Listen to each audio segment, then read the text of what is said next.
നമസ്കാരം, ഞാൻ ജന്തർമന്തെന്ന് ഗോപാലകൃഷ്ണൻ. ഇന്ന് 389ാമത്തെ ദിവസമാണ്.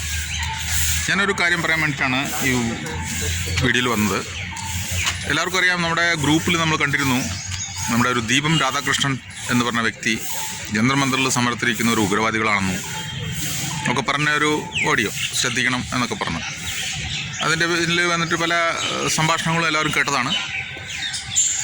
അദ്ദേഹം വന്നിട്ട് ഓൾറെഡി വോയിസിനെ പിൻവലിച്ചു, പിന്നെ തെറ്റ് സംഭവിച്ചത് അദ്ദേഹത്തിന് മനസ്സിലായി എന്ന് പറഞ്ഞ് അദ്ദേഹം വന്നിട്ട് സബ്കാ സൈനിക് സംഘർഷ് കമ്മിറ്റിയോട് മാപ്പ് പറഞ്ഞുകൊണ്ടുള്ള ഒരു ഓഡിയോ അദ്ദേഹം കൈമാറിയിരുന്നു.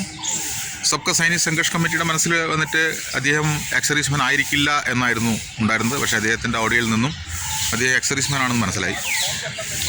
അതിൻ്റെ പേരിൽ അവർ പറഞ്ഞത് എക്സർവീസ്മാൻ ആണ്, കൊയ് കിസി എക്സർവീസ്മാൻ്റെ അടുത്തുനിന്ന് അങ്ങനെയൊക്കെയുള്ള വാക്കുകൾ വന്നു എന്ന് വിചാരിച്ചാൽ അതിന് നമ്മൾ ഒരു 1000-1500 രൂപയൊക്കെ പെൻഷൻ കൂട്ടി കിട്ടാൻ വേണ്ടിയിട്ടാണ് നമ്മൾ സമരം ചെയ്യുന്നത്. ആരെയും എക്സർവീസിനെ ദ്രോഹിക്കാനല്ല. നമ്മുടെ റാങ്കിലുള്ള ഒരു എക്സർവീസ്മാനല്ലേ. ആരെങ്കിലും പറഞ്ഞ് അദ്ദേഹത്തിനോട് അങ്ങനെ പറയാൻ പറഞ്ഞിട്ടായിരിക്കും അദ്ദേഹം അത് ചെയ്തിട്ടുണ്ടായിരിക്കുക എന്നാണ് അവർ പറഞ്ഞത്. അതുകൊണ്ട് ഓക്കെ, അത് പറ്റിയിട്ട് പിന്നെ നമ്മളിനി മുന്നോട്ട് പോകണ്ട എന്നുള്ള രീതിയിൽ അവരത് വിട്ടു. എനിക്കൊരു കാര്യം പറയാനുള്ളത് എന്താ വിചാരിച്ചാൽ, ഇതേ ദീപൻ രാധാകൃഷ്ണൻ സാർ തന്നെയാണ് ഗ്രൂപ്പിൽ നമ്മുടെ MP രാജീവ് ചന്ദ്രശേഖരൻ, അദ്ദേഹം ആക്റ്റീവ് മിനിസ്റ്റർ കൂടിയാണ് ഇപ്പോഴത്തെ ഗവൺമെൻറ്റിൻ്റെ.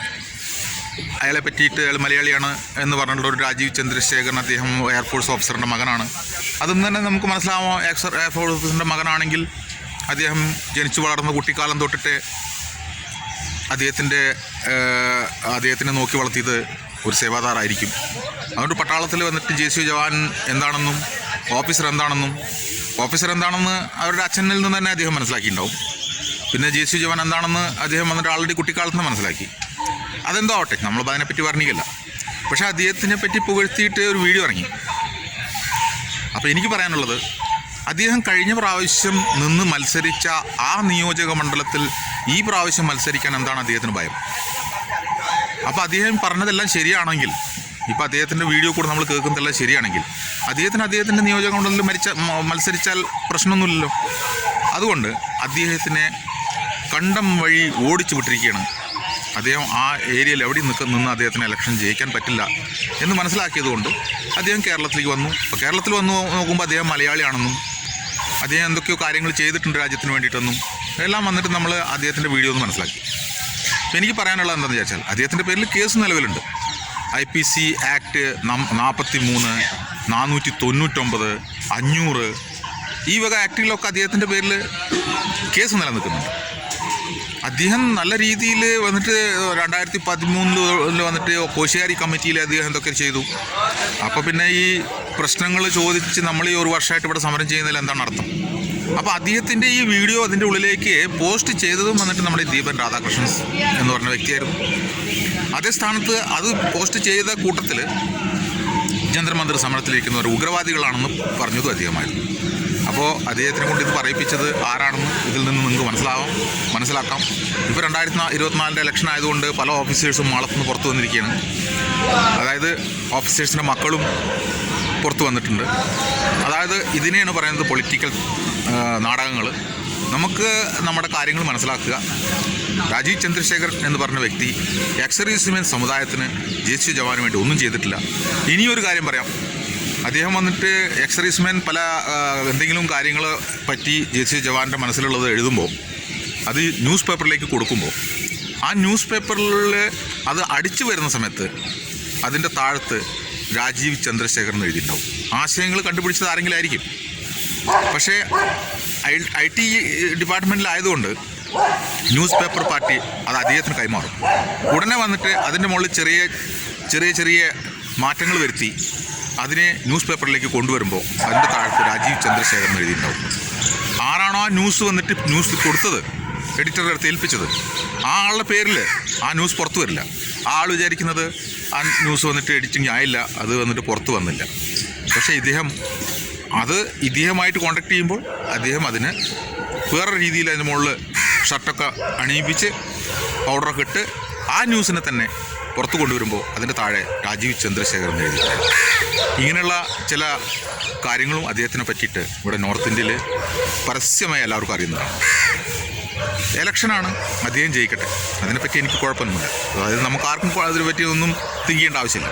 പക്ഷേ ജന്തർ മന്തർ സമരം മോശമാണെന്നും എല്ലാം കിട്ടിയിട്ടാണ് എക്സർവീസ്മെൻ സമരത്തിലിരിക്കുന്നതെന്നും ഉള്ള പ്രചാരണം ശരിയല്ല. അദ്ദേഹത്തിനെ ഇത്രയും മുന്നിലേക്ക് കൊണ്ടുപോകുന്നത് നമ്മുടെ എക്സർവീസ്മെൻ സമുദായം തന്നെയാണ്. നോർത്ത് ഇന്ത്യയിൽ അത് നടക്കില്ല എന്ന് അദ്ദേഹത്തിന് മനസ്സിലായതുകൊണ്ടാണ് അത് കേരളത്തിലേക്ക് എത്തിയത്. ഇപ്പോൾ കേരളത്തിലെ എക്സർവീസ്മെൻ അദ്ദേഹത്തിന് താങ്ങി മുന്നോട്ട് പോകുന്ന ഒരുപാട് എക്സർവീസ്മെനെ നമ്മൾ കണ്ടു. അത് ശരിയല്ല എന്നുള്ള രീതിയിൽ സംസാരിക്കുന്ന എക്സർവീസ്മെനെ നമ്മൾ കണ്ടു. 2024 ഇലക്ഷനാണ്. നമുക്ക് നമ്മുടെ വോട്ടുകൾ അതായത് ശരിയായ രീതിയിൽ വിനിയോഗിക്കുക, കൈകാര്യം ചെയ്യുക. ഇത് മാത്രമേ എനിക്ക് പറയാനുള്ളൂ. പിന്നെ നമ്മുടെ രാധാകൃഷ്ണൻ സാറ് വന്നിട്ട് സബ്ക സൈനിക് സംഘർഷ് കമ്മിറ്റിക്ക് കൈമാറിയിട്ടുള്ള ഓഡിയോ ക്ലിപ്പ് ഞാൻ ഇതിൻ്റെ കൂടെ ഇടാണ്. ജയ് ഹിന്ദ്. नमस्कार, मेरा नाम है एम राधाकृष्णन, त्रिवांद्रम। मैं आर्मी ऑर्डिनेंस कोर्स से रिटायर्ड आया हुआ है। 2 दिन पहले एक मैसेज दिया था, वो गलती से हो गया। अब मेरे तरफ से किसी को दुख हो गया तो ORP टीम अंगल को सबका कमेटी को मैं गलती से जो किया रिमूव ही किया हुआ था, माफ़ी मांगना चाहता हूँ। अब गलती हो गया, गलती है। अभी जो गोपाल संसार ने मेरे को कॉल किया था, उसके बारे में अभी दिल्ली में जो चल रहा है उसके बारे में नॉलेज मेरे को दिया। अभी मेरे तरफ से 100% सपोर्ट में भी हूँ। मैं एक बार दिल्ली में आऊँगा, गोपाल साहब से भी सबसे मुलाकात करूँगा।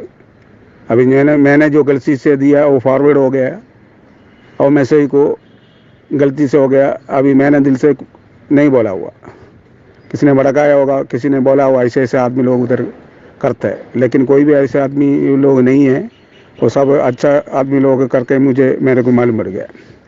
मैं और भी क्या कोई भी वीडियो देखने से भी मेरे को मालूम होगा कि भाई वो बिल्कुल सही से काम कर रहा है, उधर धरना चल रहा है। इसीलिए मैंने रिटायर होने के बाद 20-22 साल हो गए।